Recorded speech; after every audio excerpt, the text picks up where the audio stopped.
Hi, this is Steve Lentini, and I'm your host for this podcast, Different Thinking for Different Times. This is season 3, episode 5. So, this is a series about overcoming small minded, finite, limited thinking, which I'd call our acorn brain, and expanding and breaking into infinite, limitless possibility thinking, which matches that which we live in. We forget that we live in a miracle. We take it for granted. And, I call our brain the acorn brain, especially after my near death experience and being one with the infinite, one with everything and nothing. I mean, so fascinating to have had the gift of that experience. And the learning is ongoing for me. It's not a destination. I haven't arrived because I was with the infinite on the other side, or I went from this to that. What's next? I call it. Not death. We're in something that has no beginning and it has no end. And so small minded thinking is all around us. We don't have to look far for examples, especially in the last few years. One side makes the other side wrong because they want to be right. And it doesn't matter if someone's on the left or the right. I mean, to me, all of that thinking is crazy. We're just humans having an experience, an opinion. We can differ. Imagine if we were all the same. And now small minded thinking, of course, wants to shut down one side or the other. And that eliminates the possibility for negotiation. Just any side thinking they're absolutely right is small minded thinking because it's not open to what this country, for example, is all about: freedom of expression and freedom of speech. And we don't have to look far for countries that live by shutting down others and only having one approved way. I mean, just think of China. Think of what they're doing to Hong Kong.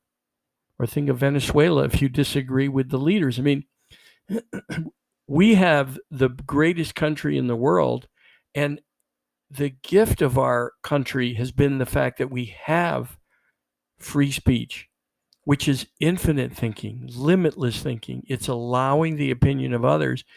And what we're missing is creating the space for negotiation, for coming together. Because when I let go of my need to be right, I find more peace, right? I let go of my need to be right. I let go of defensiveness. And by becoming defenseless,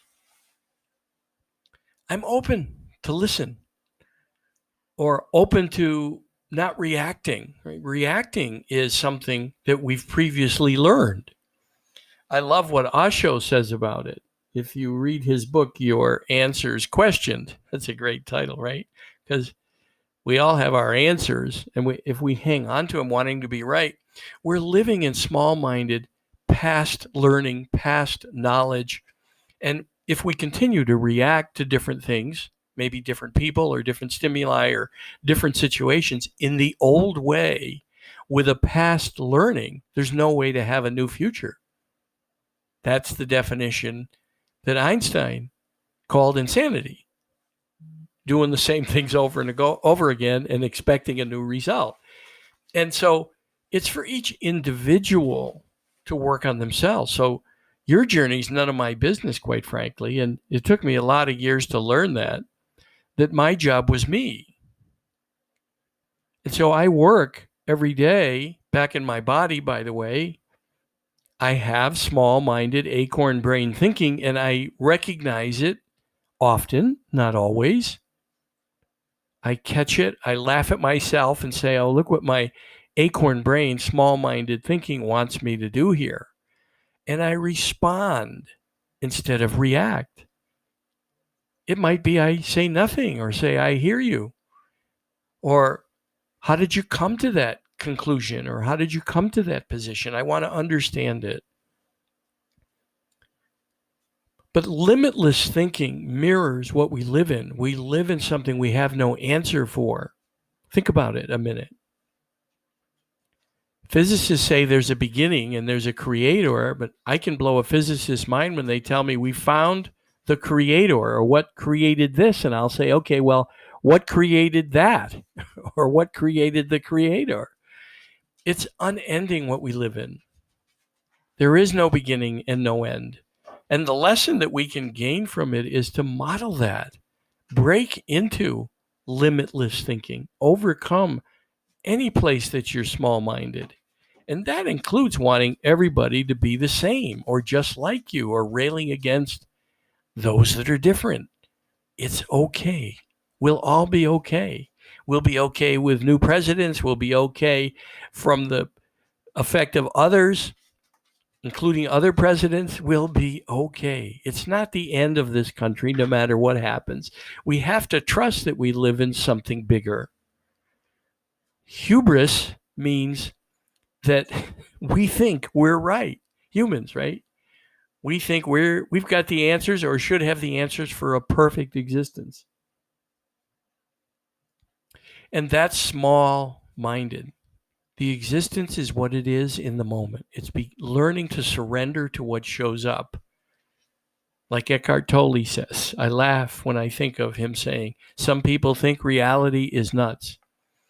And or when you reject the moment, you're fighting life. He says when you fight life, life fights you.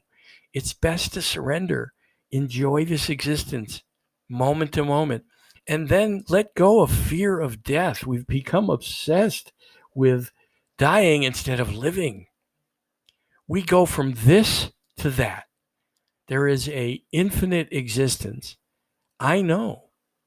I was there. November 18th, 2002. From intensive care to one with everything and nothing. And nothing from this small-minded world was there. Nothing from here was there. No religion, no sexes, no nationalities, no railing about sexual preferences, or there was just pure consciousness. The one.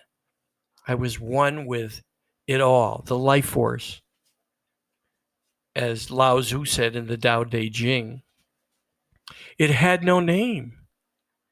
It wasn't worried about what religion I practiced. That's here.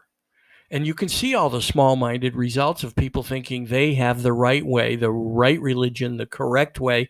In fact, for thousands of years, people have fought, and they have the same religion. Different sects fight, different thinkings of the same religions, Protestants and Catholics, for example, and the different sects of the Muslim faith. And there's the same kind of arguments within most faiths, that there's those who think they've got the right way, maybe the Orthodox way.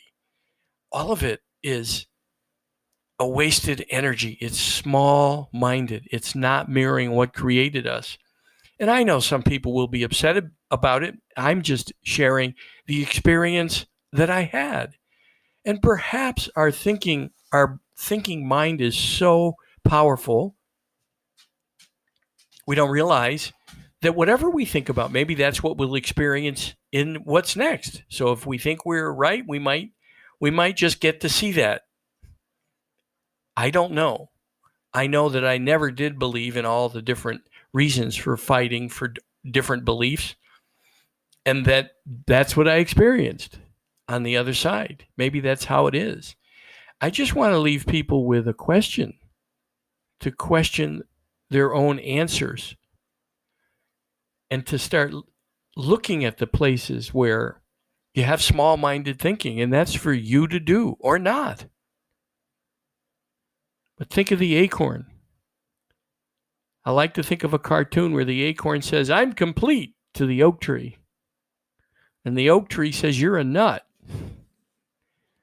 We're never complete. We can always grow and expand, especially modeling the fact that we live in a miracle. Don't take that for granted. Prove it to yourself. You can. If you'd like some help, I'm always available. Steve at stevelentini.com. Steve at Steve L as in Linda, E-N as in Nancy, T as in Tom, I-N-I.com. Email me. Challenge me. Don't forget, I might ask you, does that sound like it's small-minded thinking? enjoy. Thank you for listening. By the way, listeners from all over the world, thank you all.